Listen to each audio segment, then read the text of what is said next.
প্রসাদের ভোগ যে এত বাজে খেতে হবে কোনোদিনও ভাবতে পারিনি। জয়রামবাটির মাতৃমন্দিরে প্রসাদ কুপন কেটেছিলাম। 60 টাকা করে টিকিট নিয়েছিল। বসে খাওয়ার জন্য ভালো ব্যবস্থা করা ছিল। একসঙ্গে প্রায় 1200 লোক খেতে পারবে। প্রথমেই দিয়ে দিয়েছিল থালা গ্লাস। এবারে বলি, থালা ভীষণ অপরিষ্কার ছিল, আর গ্লাস থেকে তো রীতিমতো আষ্টে গন্ধ ছাড়ছিল। প্রথমেই দিয়ে দিল গরম ভাত, তারপর ডালের মধ্যে না ছিল নুন, তারপরে দিল কুমড়ো আলুর তরকারি।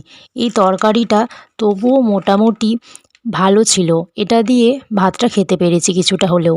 এরপর একটা তরকারি দিয়েছিল, নাম জানি না, কিন্তু না ছিল নুন, না ছিল কোনো রকমের স্বাদ। তারপর দিয়েছিল কুমড়োর টক। ভোগ সবসময় সুস্বাদু হয়, কিন্তু 60 টাকার টিকিট কেটে এরকম ভোগ খাবো কোনোদিনও ভাবতে পারিনি। সে দিয়েছিল পায়েস। আমি এটাই বলবো, কুপন মূল্য অনুযায়ী মাতৃমন্দিরে ভোগের ব্যবস্থাটা ভালো করা হোক, যাতে মানুষ অন্তত শান্তি করে ভোগ গ্রহণ করতে পারে।